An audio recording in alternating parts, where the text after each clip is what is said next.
بدقسمتی کی بات یہ ہے کہ آپ کے اپوزیشن لیڈر نے کہا تھا کہ اگر 10 سال بھی الیکشن نہیں ہوتے ہیں تو کوئی فرق نہیں پڑے گا. تو پھر مجھے بتا دیں اس میں اور ضیاء الحق کے مارشل لاء میں جس نے کہا تھا کہ 90 ڈیز میں الیکشن ہوں گے لیکن 11 سال کے لیے نہیں کرائے، اور اگر اس دوران بیچ میں کرائے تو وہ بھی غیر جماعتی لولے لنگڑے سے. میرا سوال صرف یہ ہے کہ کیا اس بات کی گارنٹی ہے کہ 8 فروری کو بھی الیکشن ہو جائیں گے؟ اس لیے کہ پچھلی 6 تاریخوں پہ کسی ایک تاریخ پہ بھی الیکشن کمیشن نے اور پی ڈی ایم کی جماعتوں نے اور کیئر ٹیکرز نے اپنے آپ کو تیار نہیں کیا اس الیکشنز کے لیے. آج ایک لاڈلے سپر لاڈلے نواز شریف اور پی ایم ایل این کے لیے سارے ریاستی ادارے باندھی بن کے کھڑے ہوئے ہیں. ایک خوش آئند بات ہے کہ 8 فروری کو الیکشن کے انعقاد کے متعلق نوٹیفیکیشن ہونے جا رہا ہے، لیکن یہ خوش آئندی ایکچولی خوش آئند بات نہیں ہے. یہ ہمارے لیے ایک شرم کا مقام ہے کہ ہم ایک خود مختار ریاست ہونے کے ساتھ ساتھ، ایک آئینی حکومت ہونے کے ساتھ ساتھ، ایک آئینی حکمرانی کا حق جتلانے کے ساتھ ساتھ ہم آئین کی پامالی کر رہے ہیں. آج پریکٹیکلی آئین کاغذوں میں موجود ہے لیکن معطل ہو چکا ہے. آج بنیادی حقوق آئین کے اندر لکھے ہوئے کاغذوں میں موجود ہیں لیکن معطل ہو چکے ہیں. آج آپ کی جمہوریت بظاہر موجود ہے لیکن معطل ہو چکی ہے. آپ یہ دیکھیں کہ آج یہ پریسیڈنٹ اگر سیٹ ہو جاتا ہے کہ جناب جب چاہیں آپ الیکشن کرا لیں، یعنی وہ کیئر ٹیکر سیٹ اپ جو 2 سے 3 مہینے سے زیادہ نہیں کام کر سکتا، اس کے بعد ان کانسٹیٹیوشنل ہے. اگر یہ کانسٹیٹیوشنل ڈکلیئر ہو جاتے ہیں، یعنی 8 فروری کا مطلب ہے کہ 13 مہینے بعد پنجاب اور کے پی کی حکومت کے الیکشنز ہوں گے صوبائی اسمبلیوں کے. اسی طرح نیشنل اسمبلی کے جو الیکشنز ہیں یہ 6 مہینے کے اندر ہوں گے. اسی طرح 2 صوبے سندھ اور بلوچستان کے بھی 6 مہینے میں ہوں گے. تو مجھے یہ بتا دیں کہ آئندہ کے الیکشنز کے لیے کیسے ہم یہ تصور کر لیں کہ اگلا الیکشنز وہ 13 مہینے کی بجائے وہ 3 سال یا 13 سال پہ چلا جائے. اور بدقسمتی کی بات یہ ہے کہ آپ کے اپوزیشن لیڈر نے کہا تھا کہ اگر 10 سال بھی الیکشن نہیں ہوتے ہیں تو کوئی فرق نہیں پڑے گا.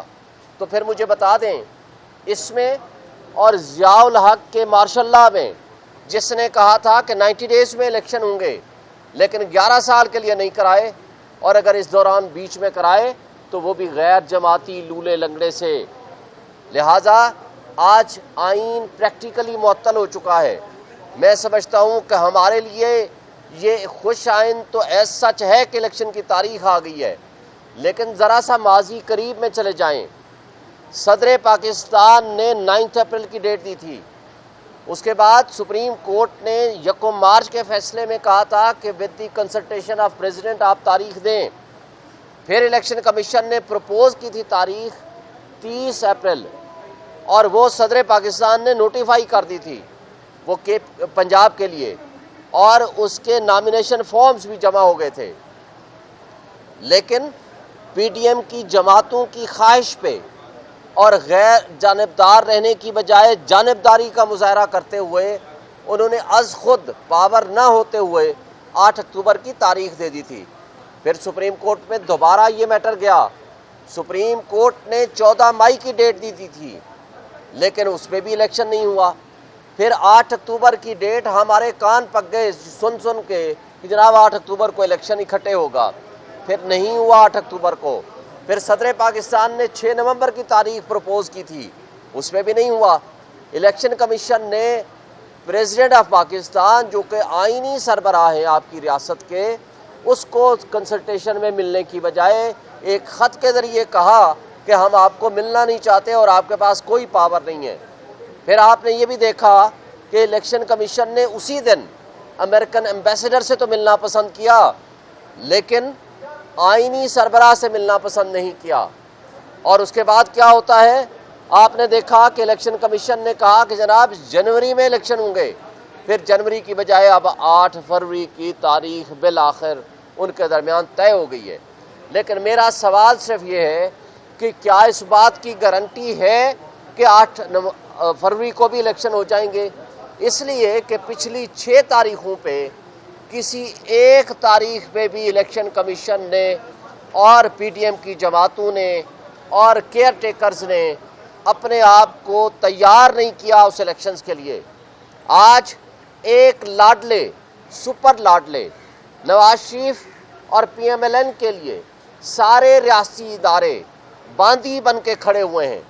آپ نے دیکھا کہ ایک اشتہاری مجرم نواز شریف جب لندن میں بیٹھا 4 سال سے اس قانون کا مذاق اڑا رہا تھا، وہاں آپ کا ریاست کا ایک مجرم ہے اور ریاست کا ایک ملازم ڈاکٹر فیصل اس کو کس طرح پروٹوکول دے رہا تھا اور کس طرح اس کو بیانیہ یاد کرا رہا تھا۔ سوال یہ پیدا ہوتا ہے کیا یہ کیئر ٹیکرز کے کہنے پہ کر رہا تھا یا مقتدر طبقوں اور حلقوں کے کہنے پہ کر رہا تھا؟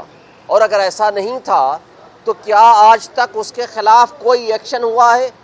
پھر جب وہ ایئرپورٹ پہ آتا ہے تو جس طرح اس کے ساتھ سلوک کیا جاتا ہے ایک اسٹیٹ گیسٹ کا، اور جس انداز سے بائیو میٹرک ویریفیکیشن کے لیے وہاں جایا جاتا ہے، ادارے جاتے ہیں، پھر جس طرح لاہور میں سی سی پی او اس کو سلوٹ مار رہا ہے اور پروٹوکول دے رہا ہے، مجھے بتائیں اس کے مد مقابل پاکستان میں 100 مقامات پہ پی ٹی آئی نے درخواستیں دیں کہ جناب ہمیں جلسہ کرنے کی اجازت دیں۔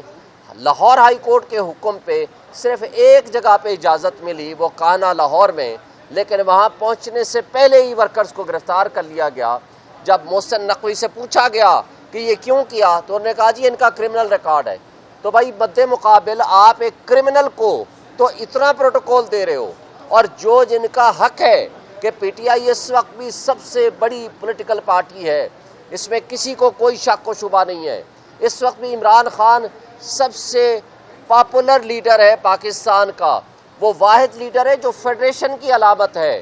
آپ اگر اس کو زور زبردستی جبر اور بربریت سے آپ پی ٹی آئی کو کرش کرنے کی کوشش کریں گے تو اس کا نقصان فیڈریشن کو ہوگا، اس کا نقصان ریاست کو ہوگا، اس کا نقصان ریاستی اداروں کو ہوگا۔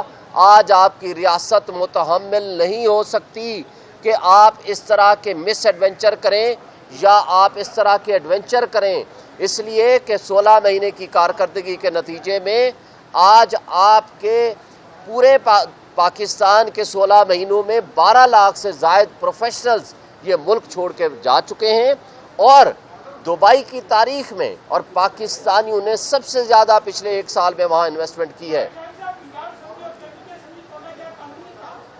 جی میں آپ کو اس کا جواب دیتا ہوں، میں اپنی بات ختم کر لوں۔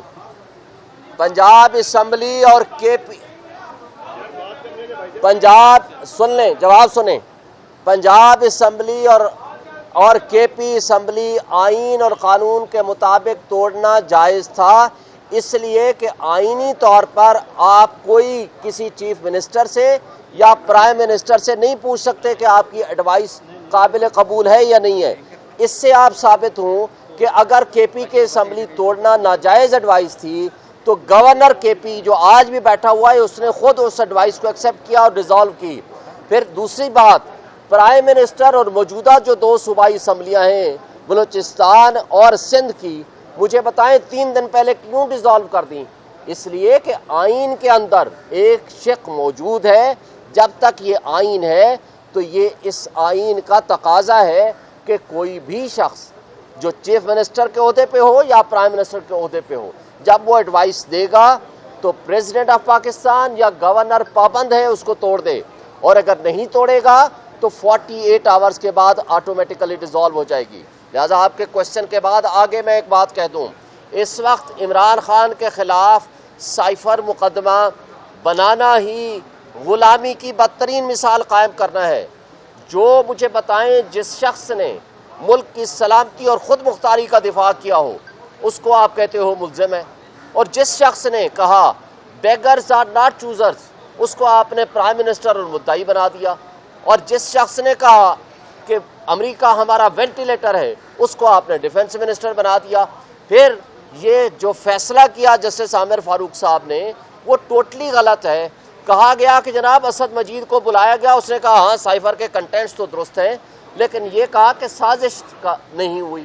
بھائی سازش کا پتہ کرانا تو کسی کمیشن کے ذریعے سازش کا پتہ کرانا تھا، وہ حکومت پاکستان نے سازشی کرداروں کو ڈگ آؤٹ کرنا تھا۔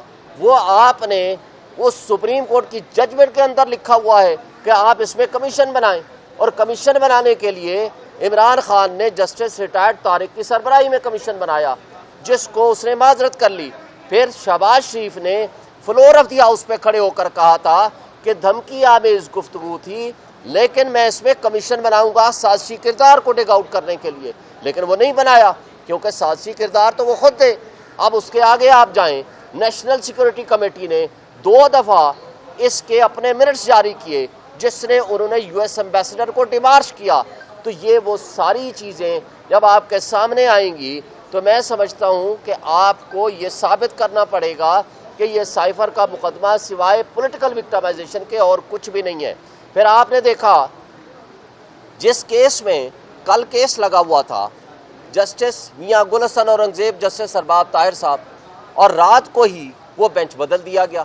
تو یہ جو کچھ ہو رہا ہے اسلام آباد میں، تو ہمیں افسوس سے کہنا پڑتا ہے کہ یہ جو مینوپولیشن ہے، یہ جو کیسز فکسیشن ہے، یہ بہت غلط طریقے سے جاری ہے۔